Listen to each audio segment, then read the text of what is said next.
আমাদের একদম আমাদের তিতুমির বিশ্ববিদ্যালয়ে রাজপথ ছাড়বো না।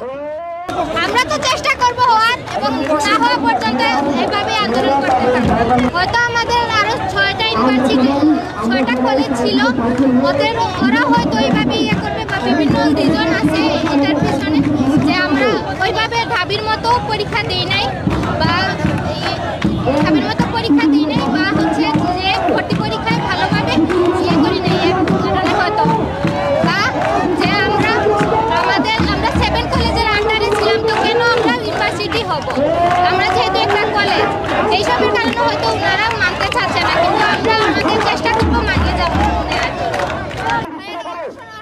আমাদের প্রশাসন এটা দেখতেছে আমাদের একদম আমাদের তিতুমির বিশ্ববিদ্যালয়ে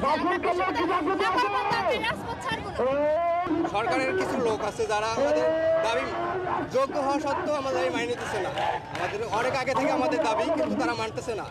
তাদের কি গোপনীয় সূত্র বা কোনো সমস্যার কারণে আমাদের দাবিটা মানতেছে না।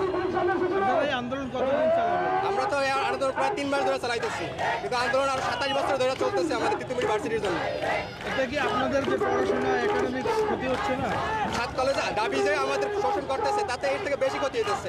এই আন্দোলন আমরা যারা করতেছি আমাদের কোনো লাভ নেই, আমাদের পরে যারা ভর্তি হবে শুধু তাদের জন্য লাভ। আমাদের এখানে বেশিরভাগ ম্যাক্সিমাম মাস্টার্স স্টুডেন্ট ভর্তি ইয়ার থার্ড ইয়ার, তাদের পরীক্ষা চলতেছে চলমান। যেমন মাস্টার্সের পরীক্ষা 5 তারিখ, আমার পরীক্ষা 5 তারিখ মাস্টার্সের, কিন্তু আমাদের এখানে কোনো লাভ নেই। আমরা পরীক্ষা বাদ দিয়ে আমরা এই আন্দোলনের সামিল হতেছি।